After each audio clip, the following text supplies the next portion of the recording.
Lang. Ang alam ko po, meron pa pong iba kaso wala po akong sapat na ebidensya panghawak sa ngayon. Dahil po Paano mo nalaman na merong iba? True ano po, sa mga text message. Wala po kasi akong hawak na Text cellphone. message nino? Anong staff po ni Boss Henry, tsaka po si Boss Henry. O bakit hindi mo sabihin kung sino yung mga tao na yan? Yun nga po, Your Honor, wala po kasi akong hawak, hindi ko po hawak yung cellphone ko kasi naka-contempt po ako. Kaya hindi po ako makakilos para mahanap po yung mga sapat na ebidensya para patunayan po yung ibang tao. Ayoko naman po magparatang ng wala po akong hawak na ebidensya.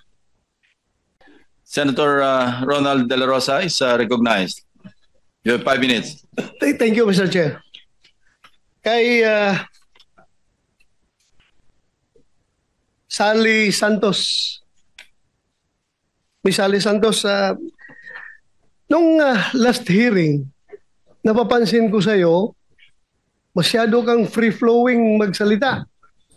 Sinasabi mo lahat, normal na normal, natural na natural. Ngayon, napansin ko parang may apprehension ka na, parang takot ka. Meron bang nananakot sa'yo? Meron ba ka bang kinatakutan? Before you answer, I'd like to clarify, no? May kasama kang lawyer, right? Yes po, Your Honor. Okay, thank you. Thank you, Mr. Chair. Tanungin ko lang ito si Ms. Santos. Kung meron ba siyang kinatakutan, may nananakot ba sa kanya? Bakit biglang nagbago yung demeanor mo ngayon dito sa hearing? Yes, Your Honor. Kasi po sa bahay ko po, marami pong umiikot na mga sasakyan. Tapos ang tagal po, hindi po namin malaman kung sino po isakay kasi sobrang tinted po nung mga sasakyan. May suspect ka ba? May suspetsa ka ba in particular kung sino itong mga tao na tinatakutan mo?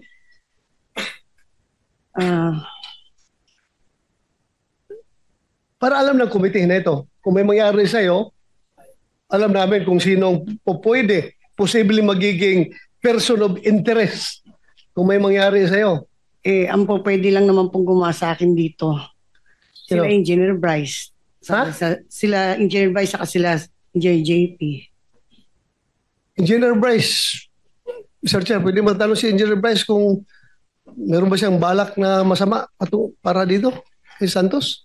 Wala po, hindi ko po iniisip yun. So, babalikan kita. Ms. Santos, may sinabi kang dito sa iyong affidavit, paragraph 18.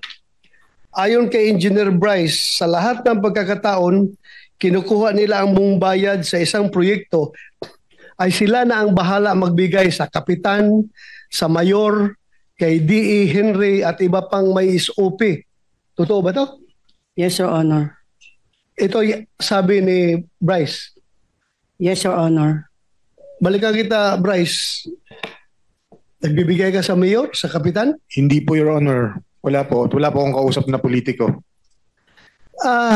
Kasi last hearing, sinabi mo na yung pera na kinuha niya sa land bank, hinahatid niya sa iyo, iniiwan mo lang sa opisina mo at kinukuha na ni D. Alcantara.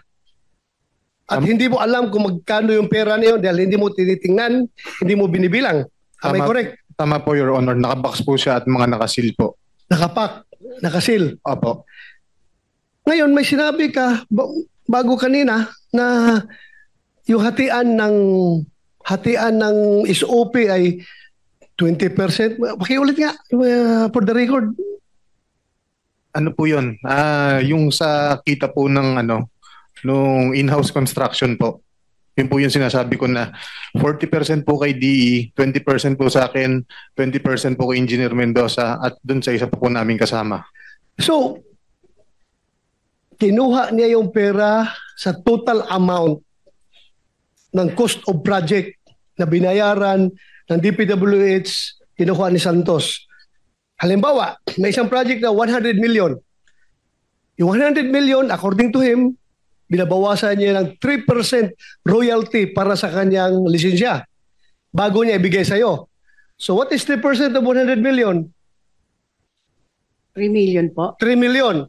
So 97, kabuuang 97 million ibibigay niya sa iyo. Yung 97 million na yun ba yun ay This is only an example ha. Yung 97 million na binigay niya, yan ba yun yung 20% mapupunta kay, sabi mo, DA? 20%? Pakiulit nga yung distribution. Kung magkano po yung magiging pera na na kinita, for example nga po kung nabigyan po ng 90 million or sabihin na po natin 100 million para madali po. Okay. Yung 40 million po doon na kay D. Henry Alcantara, 20 million po sa akin, 20 million din po kay Engineer Mendoza at 20 million din po doon sa isa naming kasama pa. So total of 100. Yes, For 100 of the 90, binawasan na niya 3% eh. Binawasan na 3 million. So 97 million, yun ang hatian ninyo. 20%, 40% kay DA. Pakiulit. Opo. Pero ibabawas pa po dito yung mga gastos, yung mga obligasyon po sa proponent. Ayan po, alisin po muna yun. Magkano ang sa proponent? Depende po. Minsan po, meron pong 25%, minsan po 30%. Depende po kung sino po ang kausap ni Boss Henry. So ito mga proponent na ito, kilala mo ito? Meron po akong specific knowledge yun nga po dito kay Senator Joel at saka po kay Senator Estrada. Pero yung sa iba po, naka-blind lang po ko. Paano mo na nagkakaroon ka ng personal knowledge doon sa kanila? Anong sinasabi po sa akin mismo ni boss. For example nga po, may ibang personal knowledge mo galing kay boss mo? Yes po. Sinasabi niya po sa So yan akin. ang personal knowledge mo, sinasabi niya. Yes po.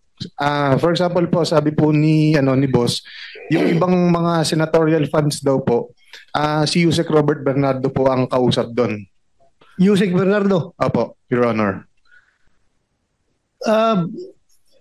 General Alcantara, wala siyang alam sa mga pander, sa proponent. Ikaw daw ang may alam. I deny, Your Honor. Na bilanggit ko na po kanina na pag lumabas po sa GAA, nag-i-implement lang po kami. Ito mahirap dito, Mr. Chair, dahil pareho na itong cited in contempt. Hindi ko na ito pwede papakontempt ulit dahil nakakontempt na itong dalawa na ito. So, yung meaning to say, yung sinasabi mo na hatian, after na yon sa pander, yung proponent, Opo. binawasan na ninyo. Opo. Ang problema, kayong dalawa nagtutulakan. Bakit ang alam mo lang yung dalawang senador na binanggit, tapos yung iba hindi mo maalala dahil napakaraming project hinawakan ninyo. Sobra-sobra, ang dami. Billion-billion yung dyan sa District Engineering Office ninyo. Tapos out of those billions na pera, dalawang lang ang maalala mo, yung dalawang senador lang. Ang alam ko po, meron pa pong iba kaso wala po akong sapat na ebidensya pang hawak sa ngayon. Dahil po Paano mo nalaman na merong iba? True sa mga text message. Wala po kasi akong hawak na Text cellphone. message nino? Anong staff po ni Boss Henry tsaka po si Boss Henry. O bakit hindi mo sabihin kung sino yung mga tao na yan? Yun nga po, Your Honor, wala po kasi akong hawak, hindi ko po hawak yung cellphone ko kasi naka-contempt po ako. Kaya hindi po ako makakilos para mahanap po yung mga sapat na ebidensya para patunayan po yung ibang tao. Ayoko naman po magparatang ng wala po akong hawak na ebidensya. Tapos, kay Senator Jinko at Senator Joel, may hawak ka na ebidensya. Actually, ito nga po, dahil na rin po sa butihing Senator Win Gatchalian, yung pinakita niya po pala kanina na unprogram ng General Appropriation Act ng 2023, doon po nakasama yung listahan na project po ni Senator Joel. Alam mo, sabi ng boss mo, wala kayong alam. Wala kayong alam pagdating. Senator De La Rosa, Yes, sir. whether program or unprogram, yung nag-enumerate ka may Opo. description ka. Yes po. Sige, point out mo ngayon kung saan sa GAA yun. No, not in your list. Sa GAA mismo. Para matulungan mo kami. Your Honor, hindi po siya sa GAA. Kung kanina, Walang Opo, ibang pagdadalan yung items kundi from GAA. Walang ibang pagkukunan dyan kung sa GAA. Whether program or unprogram, naka-indicate doon. Yan, binibigyan ka ng kopya ng GAA. Your Honor, yung kanina pong pinakita po ni Senator Win Gatchalian na listahan ng unprogram po noong 2023. Eksakto po, yun po We yung will examine that. yes po, eksakto po, yun po yung mga binanggit naming project ng listahan ng na 600 million po. Do you confirm this, Mr. Chair? Do you confirm this, Mr. Alcantara? Ikaw ang alam mo lang GAA. Tapos itong Deputy District Engineer mo, may alam na siya na program tsaka unprogram. Anong alam mo dito? Your Honor, sa tulad po sinabi ko, pag lumalabas po sa GAA, yun lang po ang pinabibid namin, Your Honor. I don't have any knowledge about the insertions and so on and so forth po.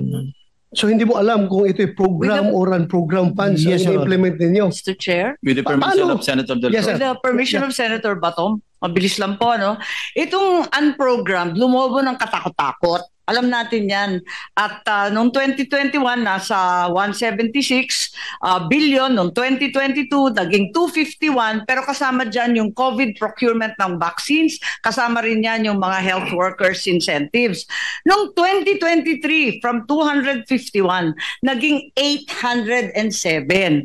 Baka yung ating mga hinahanap na mga ghost project, ghost ab initio. Sa umpisa pa lamang, ghost na sila kasi nasa listahan ng unprogrammed na ang tanging nakasabi lamang government infrastructure projects. Noong 2023, naging 807.16 billion. Walang listahan, walang nakakaalam. Ang magic nasa DBM po. 2024, naging 731.45. Mr. Chair, can I ask Senator Aimee from the start, yung sabi mo, from COVID time, magkano? Yes. Bago mag-COVID 2021, 176. 176. Tapos nung 2022, nandyan, yung 2022 naging 251. Kasama na dyan yung mga bakuna, yung incentive sa mga health workers. Nung 2023, bakit naging 807? Nagsagutan na kayong dalawa. Yun. One follow-up question is allowed. Sorry. Yun lang, idadagdag ko na baka yung mga hinahanap nating ghost project, wala nga sa listahan ng public works, ang DBM naman ang dapat managot. Yan nga, Mr. Back to Senator De La Rosa, and you had 2 seconds. 2 seconds.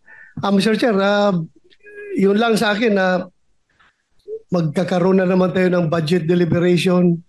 I hope and pray na mabantayan natin itong unprogram dahil dito pala, sa unprogram, dito pala ay ghost project na ito. Sa GAA pa lang, ghost project na. How much more pagdating sa implementation? So, yun lang Thank sa akin, you. Mr. Chair.